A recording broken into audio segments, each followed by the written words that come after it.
representing the Wurundjeri and Boonwurrung people of the Kulin Nation, and pay my respects to their elders, past, present and emerging. So without further ado, I'm going to introduce our moderator for our panel today, Dr. Shweta Kishore. Shweta lectures in screen and media at RMIT University, and she's the author of Indian Documentary Film and Filmmakers, Independence in Practice. Thank you. Apologies for those tuning in at home. I'm just introducing our moderator for today, Dr. Shweta Kishore. Shweta is the author of Indian Documentary Film and Filmmakers, Independence in Practice, and her research focuses on Indian documentary, feminist film and film festivals. Thank you very much, Shweta. Thank you, Janice, and thank you for the kind introduction. I'll introduce our panelists today. We have 4 panelists. Alex Kelly is joining us via Zoom. Alex is an artist, filmmaker, and organizer working across film communication and troublemaking. Alex purposefully connects the disciplines of art and social change. And Alex's creative focus is the collaborative speculative futures practice, The Things We Did Next. And Alex is also a founding member of social impact film company, The Unquiet Collective. On the podium with me, there is Bridget.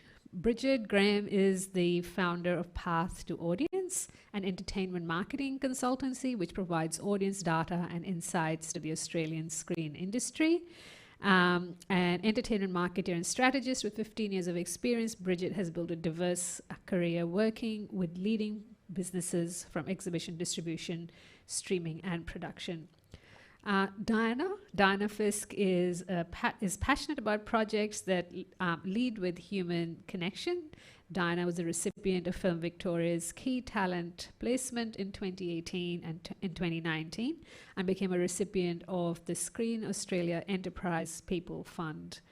Diana wrote, directed, and produced True Vision, and is the impact producer of documentaries The Show Must Go On, Brazen Hussies, and Undercover. And Glenda Hamley has written, directed, and produced 3 feature dramas and the documentary Homeland Story. She has also worked extensively in television as a developer, writer, and editor, and has also worked as a development executive for state and federal funding agencies. Diana has a PhD in screen studies and teaches screenwriting. So warm welcome to all the panelists. Let me start straight away by asking you, Diana, actually, about how we understand documentary impact in the contemporary context of audience and exhibition, and why has impact become so significant in the documentary ecology in the last 15 years or so?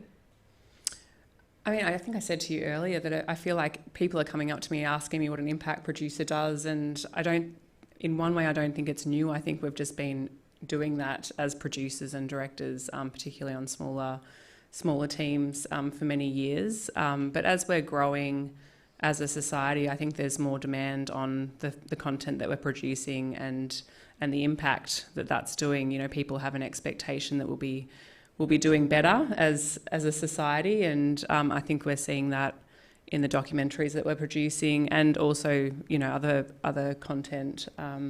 So I think it's a natural evolution, and I think we're only really beginning. So yeah, be exciting to see where it goes.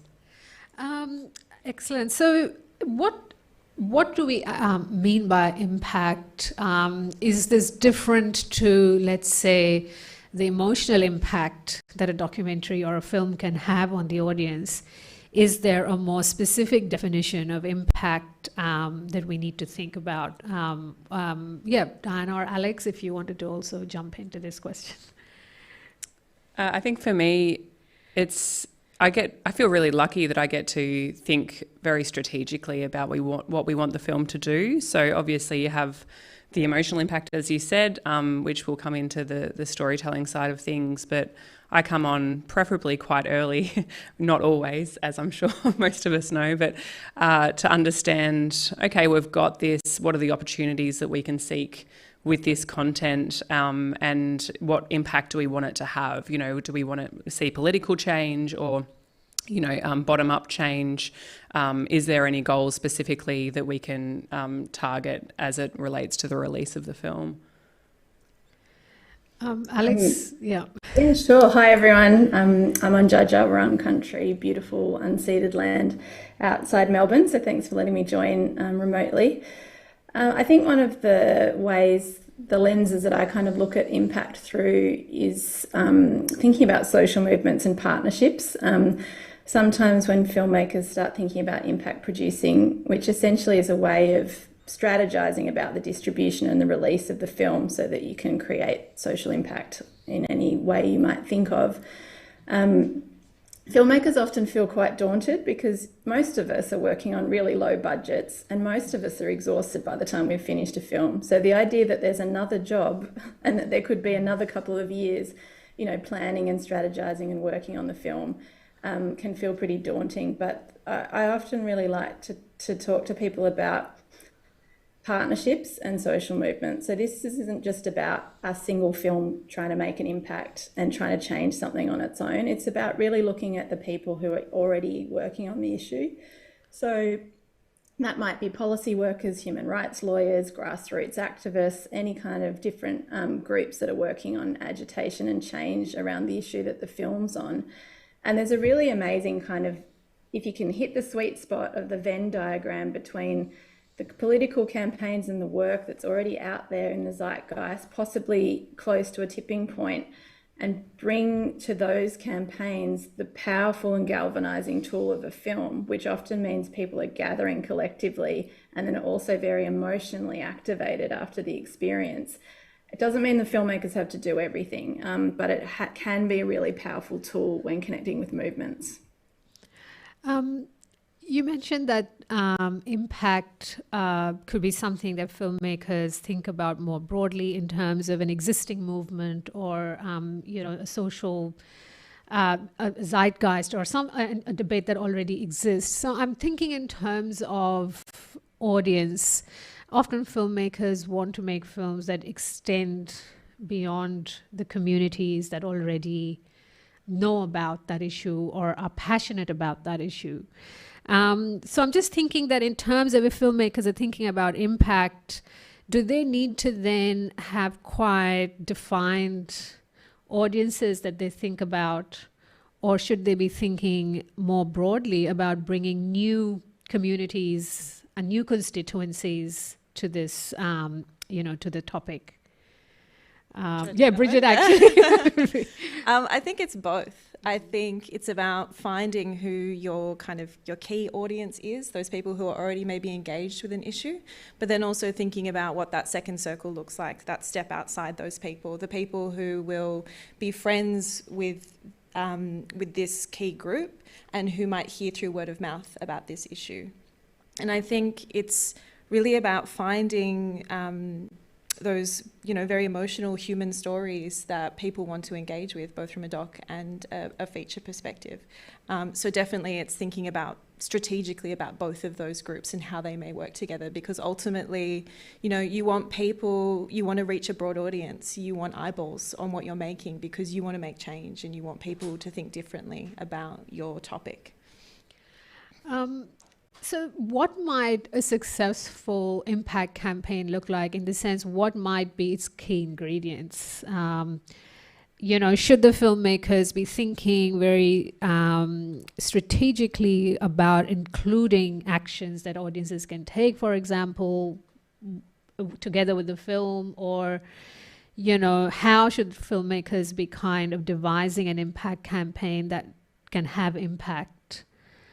The impact producers might want to. I can jump in. I mean, it's super broad, and it's also about your capacity and your budget. I mean, you might not be able to fly to Canberra and do a parliamentary screening there with your whole team. And maybe you can do that at your state parliament and you work with the particular MP if you're looking at some kind of legislative or policy change. Sometimes films might be looking at consumer behaviour change. So it might be like, let's get people to pledge not to use plastic bags, or, these kinds of things. So there's a whole range of things. And often in campaigning, people talk about the idea of a ladder of engagement. So having some easy things like follow us on Twitter or share this petition to higher level of participation. And I suppose the other kind of way to think about it, as well as the filmmaker's capacity and the subjects and participants in the film, how interested and available they are, it's also a little bit about your political analysis. Like, are you interested in reform, transformation, or liberation? And if we're talking about radical liberatory politics, one film and one impact campaign may not get us there. So a tweet or a petition may not get us there. So there's a lot of different kind of frameworks that we can come at this through. And often I do come back to capacity. Like a well-funded impact campaign, I've been working on one within My Blood It Runs, a documentary shot in Mabuntua in Alice Springs for 5 years. But last year I worked on another one with The Dream Life of Georgie Stone that had a much lower impact budget, and we really did a big 6-month burst for the release of that. So time and capacity has a lot to do with it, but I think absolutely clear asks and clear pathways for audiences are really a critical part of the strategy. Is time, you mentioned time, is time an important factor in how, impact might be evaluated? So should the impact campaign really think in terms of, because films can circulate for a long time and have afterlives. So when designing an impact campaign, should people be thinking about having it for a particular duration? How do you capture the impact that a film might have, maybe not immediately, but down the track? How do you sort of balance these different sort of time scales? Yeah, I think to Alex's point, capacity and money has unfortunately a lot to do with the time that's allocated. My approach is always make the most of the main distribution of the film that's happening. So that is always, I guess, the focus of the impact campaigns for us. And then it just comes down to what are our goals, what's realistic for us as a team with the resources that we have, and also starting to look ahead. We've got, I've just been doing the impact for Undercover, which is about women's homelessness in Australia. And looking ahead, we have actually slowed down at the moment, but we'll gear back up during Homelessness Week. Homelessness Month, I believe, later on in the year. So it's just a case of putting your resources where is going to have the biggest impact. And is impact an important sort of way that a documentary financing sort of partners might be attracted to a project? So is impact something that can be that sort of thing which you could use to potentially attract partnerships? Absolutely. I think the challenge for any documentary without impact is attracting funding now. My experience has been that there's a new pathway to funding if you do have an active impact campaign that you're working on, and there's also been challenges for me that people have wanted to fund the impact side of things but not necessarily the film, which of course we need to make the film to do the impact, but it's definitely it's showing me in the last few years a lot of different pathways. So we're now looking at corporate partners and different grants that we wouldn't have received for an artistic project, but for an impact project, there's new doors that are being opened. Yeah. I just would add as well that there's also additional revenue streams, non-theatrical distribution, which is anything that's outside the cinema, like town hall screenings, workplace screenings. They're a really underutilised screening pathway, and we made $250,000 on our non-theatrical screenings within My Blood It Runs, and it was far more than the cinema box office or the broadcast deals or any of the other screening revenue streams. And because we managed and controlled it, so this is a sort of thing to think about up the front for filmmakers. Keep your non-theatrical rights and manage that part of the release yourself. It's a bit of front-end work. It's not rocket science, but to set up booking systems and stuff. But you control all of that revenue and you're not giving a cut to distributors or sales agents. Can I also just add something to that Diana said before? Once you are bringing on board corporate partners as well from a financing perspective, they can also become really great partners for you in the actual release of the film as well, in that these corporate partners, a great corporate partner may want to invest with you from their own values perspective, but they may also have incredible customer facing potential that you can tap into for your release. So looking at your kind of corporate partnerships from both angles can really help you to add a lot of value to your project throughout the life cycle of your film. Absolutely, and it's really interesting. I think I've been to a few pitching, events, and impact is a very big aspect there. That people are looking at when evaluating proposals for documentaries. And I think, Glenda, with that, I wanted to come to you, and I sort of wanted to ask you, why has impact become an important part of evaluating the success of a documentary proposal? Is that something that maybe filmmakers should go into when developing their proposals, or when those proposals are being evaluated? It's a very big question, because it depends on what kind of documentary you're making.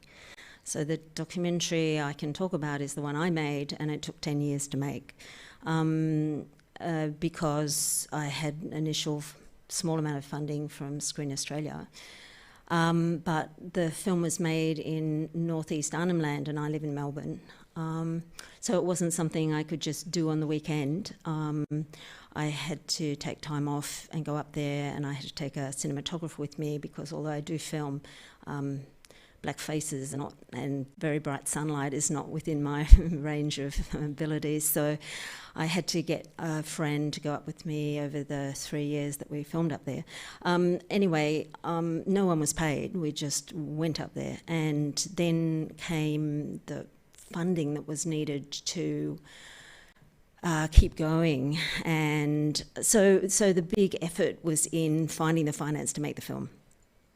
And I got Rotary and philanthropic organisations involved, because there had been work done on this homeland. So the Homeland Story is the name of the film. It's about an anthropologist who worked with this one community called Doinji, a very small homeland in northeast Arnhem Land, over 50 years, and he filmed up there over that period. So his archival film is part of the story, but the main thrust of the story is on the group, the Ritangu and Wagalag clans, who have lived there and never left the land. And really, the reason why they agreed to participate in the film is that they wanted their voice heard. They wanted their story heard about why they're on the homeland, why they stay on the homeland. And because homelands are a contentious issue, there have been a lot of government attempts to close down homelands, because they won't build new homes there, and they make health provision and food provision really difficult by not supporting the kind of access to those really necessary elements of life. So it was, they believe passionately in the homeland and their right to stay on it. So that was their want for the film. And Rotary got involved because they had been supporting Neville, the anthropologist, in building homes and a school and so forth on the homeland, because nothing was being done there. Rotary put $1.6 million into the development of infrastructure on that homeland over about 12 years. So they were interested in having a film made about it, and the Vietnam vets had got involved because they worked with Neville, who's a Vietnam veteran, in working with the young men to build the infrastructure. So it was a complex story that had all these elements. It had the want of the Yolngu people, the Ritangu and Wagalag who lived there, who wanted their story told, who wanted to tell people the value of homelands. And then Neville wanted their story told too, which is why he agreed to allow me to make the film. And Rotary wanted their story told. Anyway, it was an all-round strong interest in getting that story out there. But financing a film like that is very hard, and I would work on other things and then try and raise money. And it was only when I went to Rotary and said, you know, you're an ideal partner, might you help me go to corporations and get some money from them? And they said, well, why don't we put some money in? So that was wonderful. And then they helped me get more philanthropic money from other organisations, which was great. But it would always run out, and it was just such a struggle. So the social impact part, which was always the intention for the film, to make change, you know, that transformative intention that you were talking about before, that was really hard to follow through on because we had no money for social impact. And one of the cinematographers and I worked hard at trying to use the film as a transformational tool. But you really need the expertise of the social impact producer, and both of us had other work to go on to. It's very hard unless you've got the money to pay people. And I did meet with some social impact producers who were absolutely wonderful in giving some advice, but I didn't have money to pay them, and therefore the best intentions, which is to get that film out there as wide as possible to a wide audience, met many obstacles. Like I went to the obvious areas, Rotary, Vietnam Vets, RSL, The Voice, and initially, and that came up because a woman from Gippsland who had been heavily involved in environmental campaigns down there, she contacted me and said, this film should be part of The Voice, you know, that is it, because it's a white-black project, it crosses the divide between the two, and white people will be able to associate themselves with the vets and with Neville, who are white, and sort of understand better what is involved in those homelands because they've got the access route through the white people that they naturally empathise with. But that didn't work out, as it turned out. And the vets and the RSL and everyone else, although we made a lot of efforts to contact them, it didn't work out terribly well. And then COVID hit soon after we'd released the film in late 2019, and that made a massive kind of dent in efforts too. So that's a rambling reply. But I think it's very, it's a familiar story, I think, for filmmakers, and the kinds of obstacles, that you sort of encounter because you work in small teams. Funding is not always guaranteed. It doesn't come when it's needed, and projects develop over years and years. And, you might have footage which just sits there for a very long time before you get around to collecting the resources to edit it. And I think that these are, in that case absolutely to think about impact, you try and do what you can yourself. But there's always these sort of obstacles that you encounter. And I think this is something, it's interesting to think about, I think, and I would like to hear more from an impact producing perspective, that, with the vast sort of majority of, there's a vast number of films produced, but there will always be these kind of different setups in which films are produced. So is impact, how do you kind of think about impact if you are working in that way, where you are kind of working on this over a long period of time with not many resources? What can you do then if you don't have that sort of, finance or resources at your disposal? Can you still think about making an impact in different ways? Yeah, I think so. I mean, when I released True Vision, I was everything. I was writer, director, producer, impact producer. I had received a small amount of money from Vision Australia to do some impact work, and managed to then use that to really write grants and applications for a bunch of other things, and received, I think, about $45,000 to do a bit of a community release around Australia. So I think you just have to, I guess, understand what you're trying to do, and like we keep saying, what your capabilities are in terms of time and also skill level. I believe Alex's collective now does strategy. Correct me if I'm wrong, Alex, but you can go to certain organisations and perhaps not sign up for an entire campaign worth of support, but at least get the guidance as to, well, maybe if you make these next steps over the next year or two as a key creative, you can have, this is the impact that you can have. So there are different ways around it. I kind of agree with Alex in that if you're hitting the right issue at the right time, just do everything you can to try and build a small amount of impact money into your budget, into your film budget, because it will just pay off. It's such a good investment financially, because what you end up doing is all these community screenings, and you can apply for additional funding that then has project management fees involved. So it's, to me, I wouldn't really sign up for a documentary now without knowing that I can have that money put aside for an impact producer. Sorry, Alex, I don't mean to... I hope I got it right. Oh, yeah, totally. I mean, it's so bespoke and unique, and I think, sometimes if you have a really limited budget, then the question is about, I think, being really, really strategic about audience and partners. And maybe you're not speaking to 20 organisations, you're talking to one, and maybe you're not having 5 impact goals, you've got 1, and it's about that kind of scale of ambition. But I was just thinking about a project I did about 12 years ago called Queen of the Desert, which was a short film for ABC too. And it was on ABC, but the key audience that we really wanted to reach was young LGBTIQA plus people in remote Indigenous communities, and ABC wasn't available in those communities. So we passed a hat around at one of our screenings and raised $500 and bought 1,000 USB sticks. And then Star Lady, who was the lead of the documentary, copied the film and a number of other short films onto that USB stick and went to the Yuendamu Sports Carnival and distributed the film on those USB sticks.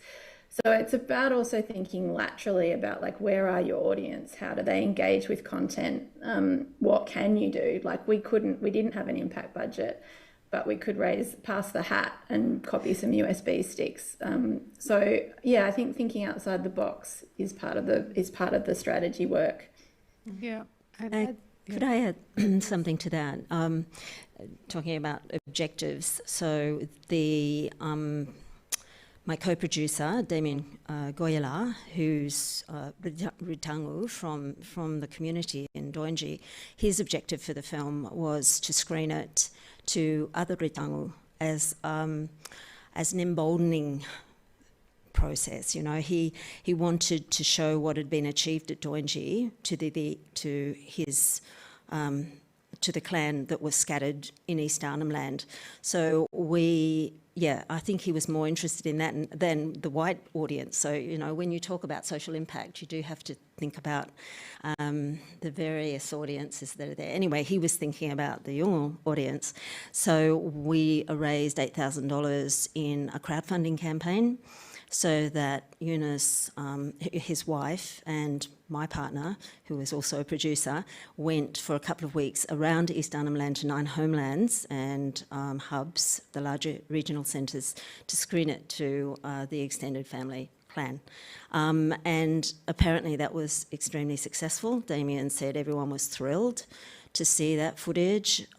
For Damien, I think it was about really kind of giving a positive story about staying on the homeland, maintaining culture, which is definitely there in the film. So, I don't want to give a really negative impression about what was achieved with the film. For Damien, that was really important, and it succeeded.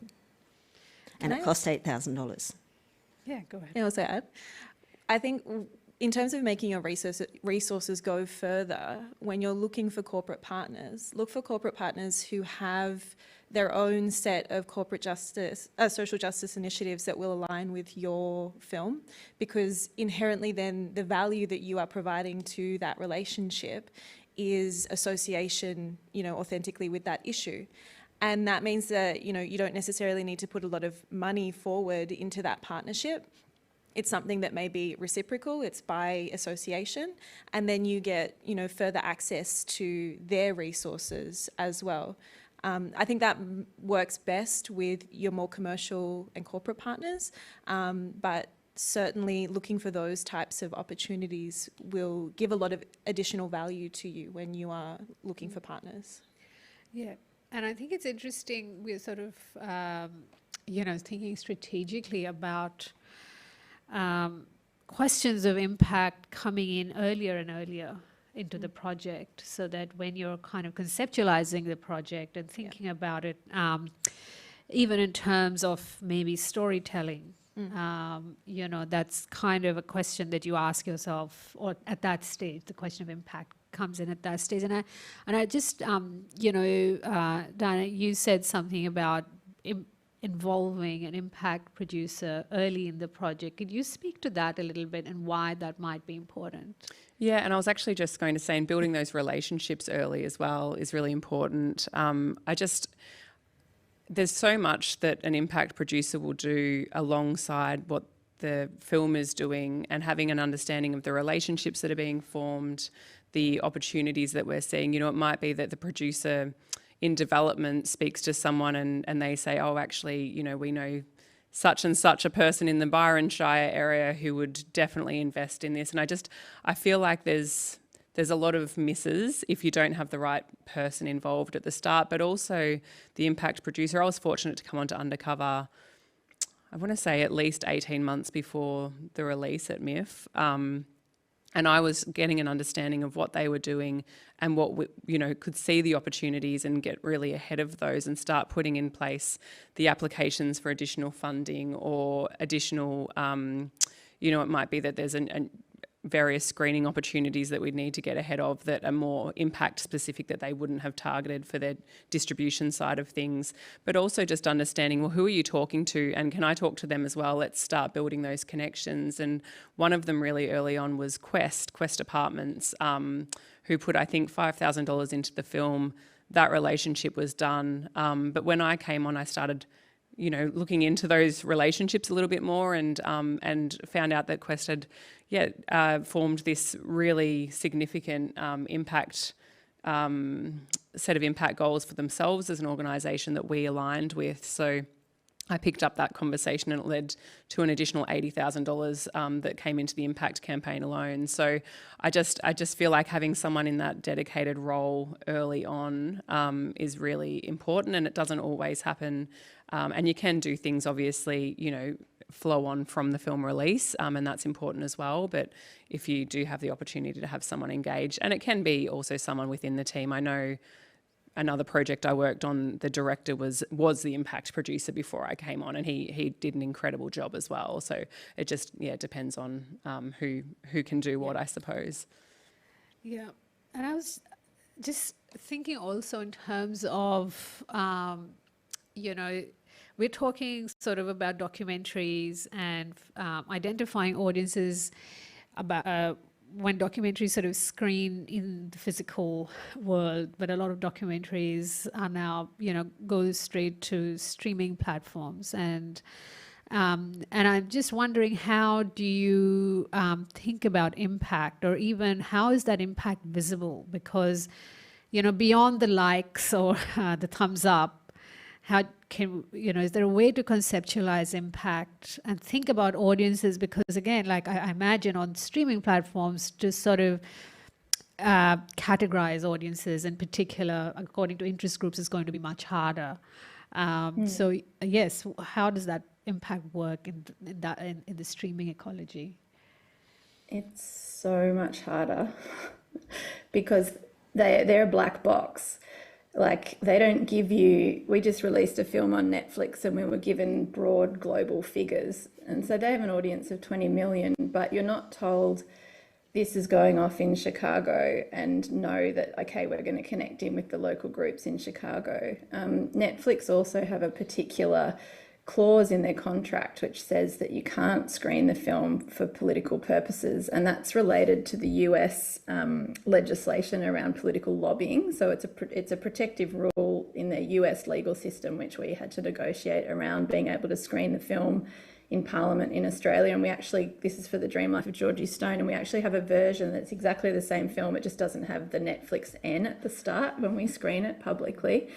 We couldn't charge for non-theatrical screenings, and it was a much harder proposition. We had a much shorter life in festivals, and we weren't able to we definitely have done non-theatrical screenings, but that wasn't a revenue stream for us.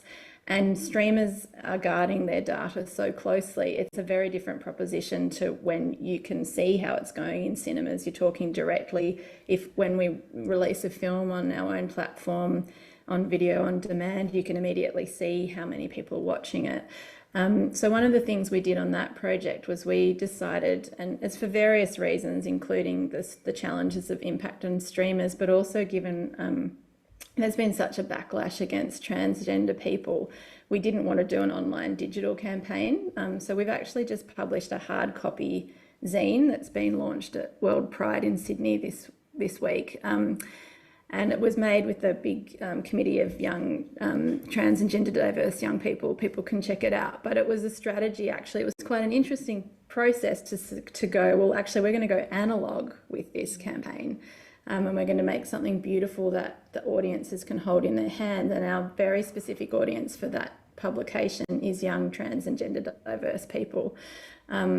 So, yeah, in some ways, all distribution models are challenging, budget restrictions, but every situation you have to find a different way through based on what your capacity is. But I think we're going to keep hitting up against this challenge with the streamers of how much lead time do we have where the film is in the world before it's online. And I only know of a couple of films that have really negotiated that well with Netflix, but they were really major ones, like Knock Down the House, which is the AOC documentary. So that's kind of the next battleground, I think. I'm going to open up the floor for questions from people, from audiences. If anyone has a question, if you could just... I can't see. Oh, yeah, somebody at the back.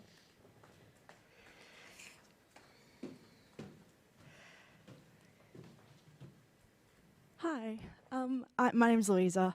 I'm from Queensland, and I'm currently developing a feature film that's based on my short that's playing in this festival about abortion accessibility in Queensland. It's a narrative feature, so it's not a doco. So I was wondering, because this is something I'm very interested in incorporating into that process. So just wondering if, how the approach might differ between documentary or narrative, or if there is a different approach, or if it's all kind of similar strategies. Can I take this one? Yes. This is a big passion area for me, so I love your question.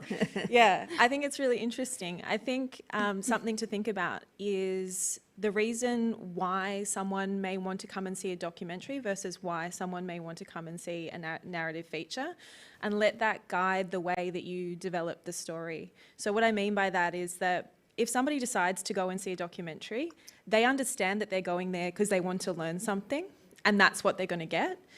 When someone wants to go and see a narrative story, it could be about other things. It could be entertainment. It could be escapism. It could be wanting to feel something. And so your message and what you're trying to get across actually, whilst it is the most important part, it becomes slightly secondary to why that person may be wanting to go and see that particular film. So I like to think of it as, the entertainment of it, or that kind of primary reason that person might be going to see it is kind of your vehicle, and then your message is inside it. And they don't really realise it's happening until they get out of something in the cinema, or they've watched something at home and they're like, oh, that's just made me think. And that's not what they expected. And that's because people really like to come to some of those realizations by themselves. And it's a really interesting way to think about impact. I think it's something that we, are still kind of in the process of developing how those two things sit together. But it's so powerful because impact producing, as well as being just the incredible job that producers do, it's also a form of marketing, basically. And you are bringing that into your project from day dot when you include a impact producer, and that is going to help you exponentially when you come to actually releasing your film or TV series to audiences, because you're going to have some built-in audience already. You're going to have an avenue to get it out to people. And, you know, shaping the story around, you know, what the consumer actually wants to see is going to mean that you're going to get it to a broader audience and more eyeballs. And when you look at impact from that perspective, as well as taking action, just getting people to see your project, getting their minds to change, or they want to think about things differently, that's also a really great way to consider impact in your project. I hope that your film gets made. It sounds really exciting. Congratulations. I'd also just add, it might be worth, if you haven't already, looking into Wakefield.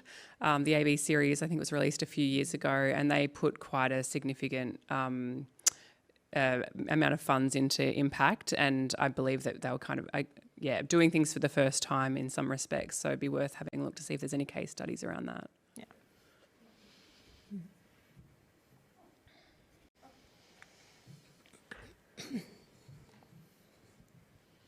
My name's Jess. I've just got a question about where the role of an impact producer sits within, I guess, two sides of it. So with the distribution of the film, so adding that role into as the producer, the distributor, and then the marketer working with the distributor.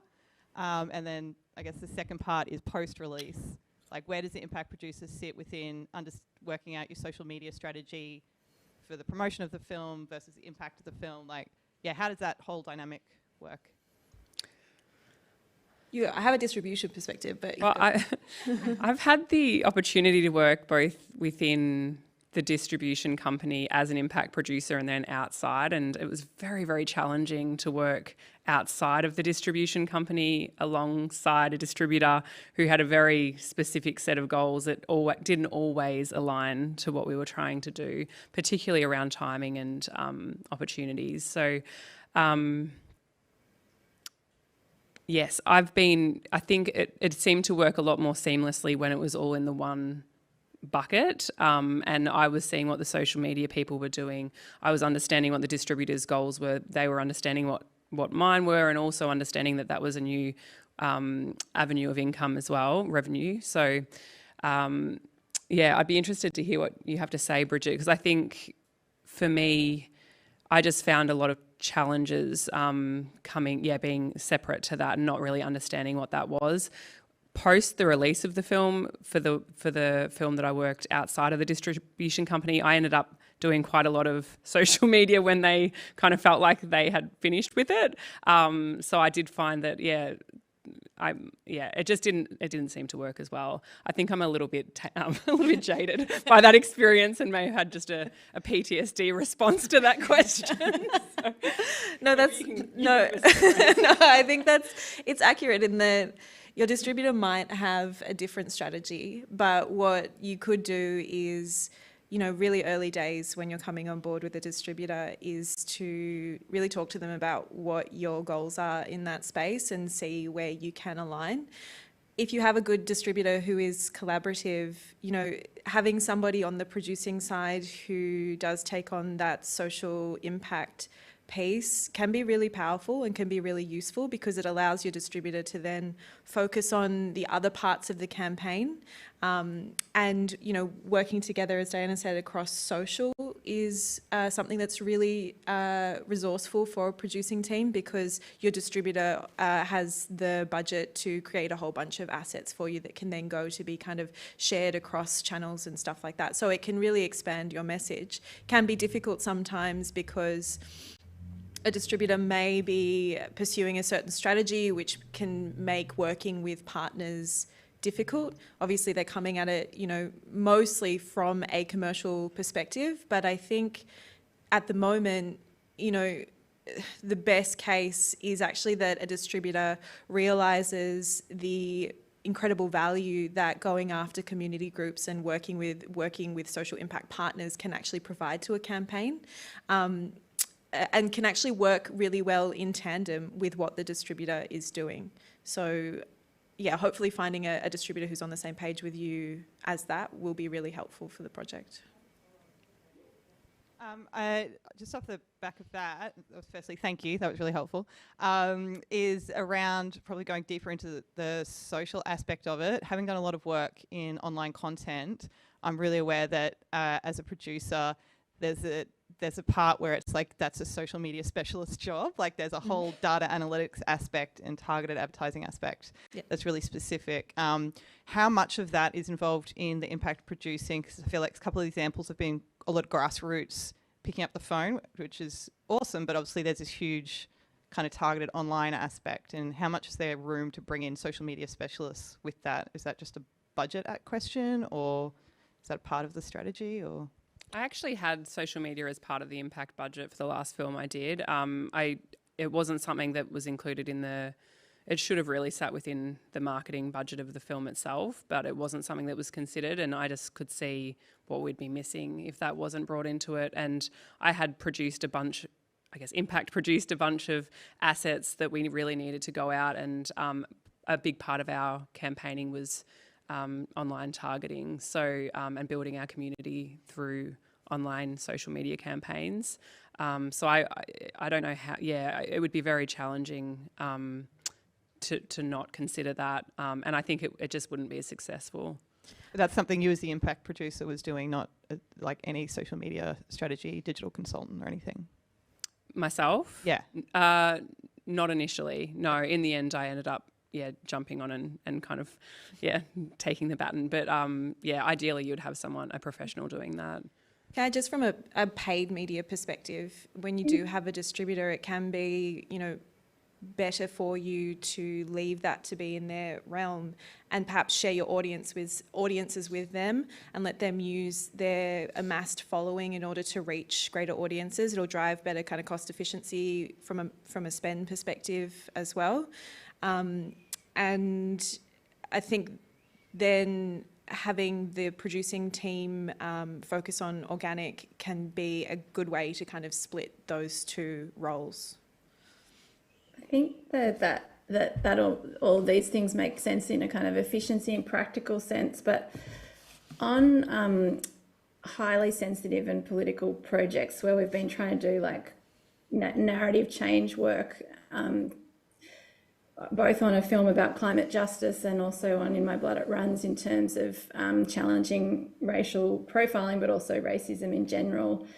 I found, for instance, one of the things that we did as part of the impact work on In My Blood It Runs was constantly challenge the kind of insidious nature of the victim frame that was placed on Dewan in the film. And that work wasn't just what we were doing in public, that was in our public content. It was also in our relationships with the partner organisations that we were working with and building with. And the subtlety of the political language necessary in our content, we weren't able to outsource on either of those projects.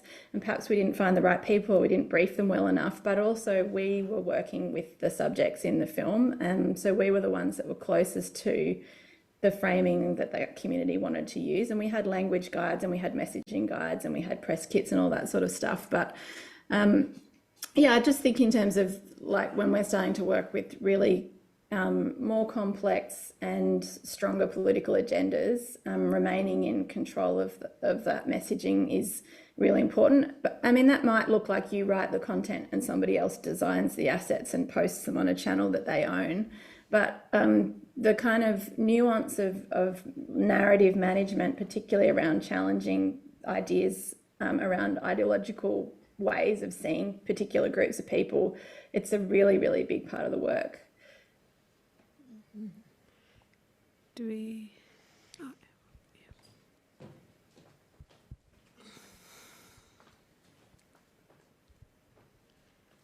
Hi. I was just wondering, I guess you were talking about like how beneficial it is to get a impact producer on as early as possible.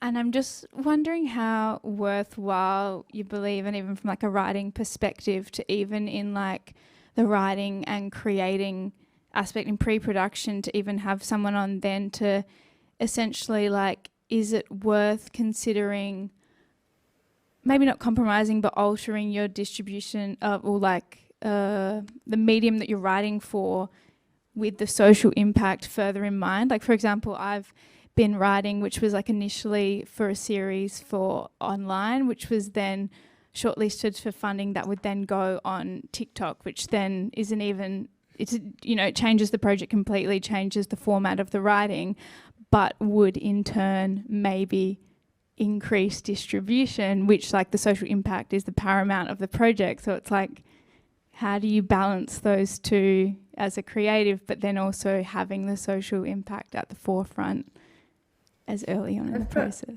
I would just love to have a bit of a rave about this for one sec. I mean, we live in a neoliberal society that says that everything that is made has to have a value and an output and an outcome. And painting by numbers to try and make art that we think will have impact is something that we also have to be careful about in this conversation. Like, to be honest, I don't like the word impact. I use it all the time because it's finally started to be recognised. But I think it's really important to protect the poetry of the craft and your creative instincts, and make the thing for TikTok and make the thing that is burning inside you. And yes, have an impact producer who's watching and around and listening to the project and thinking, oh, I should talk to this group, or that sounds like it could be up the alley of this connection. But don't, I think, really, you know, protect the poetry. Like, it matters, and audiences can sniff something that's got like impact loaded into it a mile off. Like, we want authentic, poetic, random, beautiful stuff. So art matters and impact matters, but yeah, don't lose the art. That's my rave. Yeah, I think it's also, I mean, it's good to have an understanding of impact, and there's Documentary Australia Foundation do a range of really great kind of initial courses that you can do to just understand it. But if you're making a social impact documentary, you'll be starting to speak to the organisations that understand the issue much more than the impact producer will in the early days. If an impact producer comes onto a project, it's a whole new issue that we're learning. You know, I jumped from mental health to disability to homelessness within 2 years, and understanding that landscape and getting to know the people and what's important and what makes sense, what are we focusing on. If you're already in those conversations with the organisations or the community groups or whoever that is, you'll likely know more at that point than an impact producer would, kind of coming on, I guess, in a consultancy way or in those really early conversations. So I wouldn't necessarily, I would say I'm right there with protecting the art as well. But having an understanding, I suppose, of different avenues that you can go down could be helpful. But I think, I mean, I came on, like I said, a year or 18 months before the release of Undercover, and I had no input in the story whatsoever. The only thing I would say is I did flag a couple of things that could be triggering to the audience that hadn't been considered, and we worked through those as a team. But I was very, very much focused on what I could do alongside that story that they'd created. I think as well, having the flexibility to tweak your project if you are moving between platforms. So I think you said that you started off as a web series and then you're potentially going to a TikTok series. Understanding, you know, the differences in the platforms and in the way that content is made for those platforms is potentially really important for you in terms of getting your message across to people and making sure that people see it. You're also, I guess, contending, especially on TikTok, against an algorithm which is dark and shadowy and no one really understands exactly what's going on there. So especially with something like TikTok, understanding, you know, the way that content needs to be created so that it resonates with the audience that's actually on that platform is really important. And, you know, potentially in building into your kind of creative ideas, the flexibility to be able to make those shifts will be really beneficial for you over the process while you're making that piece. Glenda, did you want to? I was just going to reinforce what was said up front, that it's a creative process and it's hard getting it right. And if you're influenced, this is just my opinion, you know, you need to be true to the idea and how you want to express it, and finding the way to express it is the big challenge.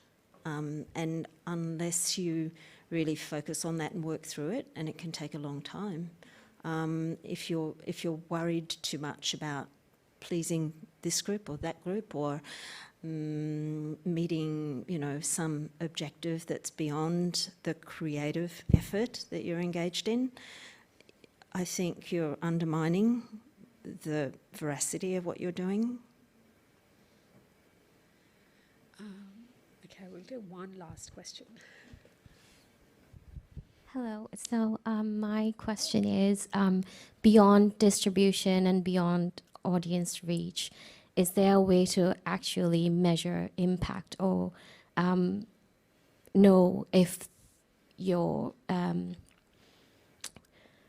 production has actually created any social change? Are there ways to seek out how, to find out whether it has made an impact and it has brought about social change? I think the film 2040 is a really good example of impact that's been measured in a slightly different way, in that they have had such great success with their it's a 2040 regeneration project, and the website that accompanies it, which lives on to this day, even though that film came out quite a while ago.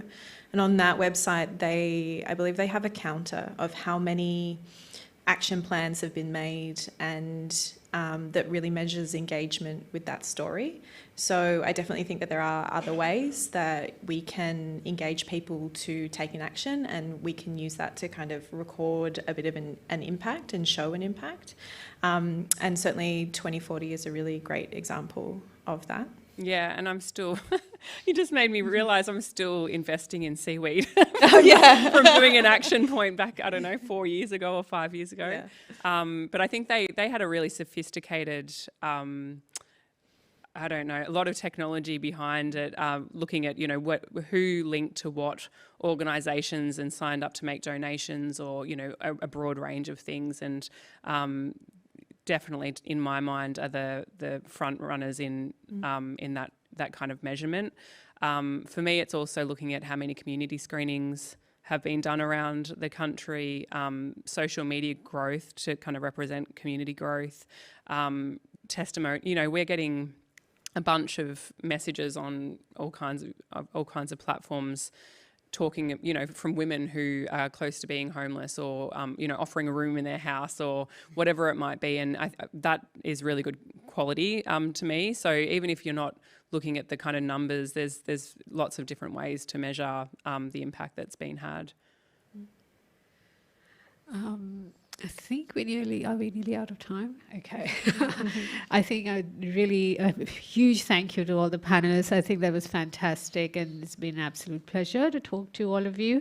And I hope that, I think this is a conversation that's only going to keep growing. And, as the field keeps changing, and as distribution and exhibition platforms keep changing, I think this is something that's the conversation that will just keep developing. But thank you very much. And I'd like everyone to just join me in giving them a big hand.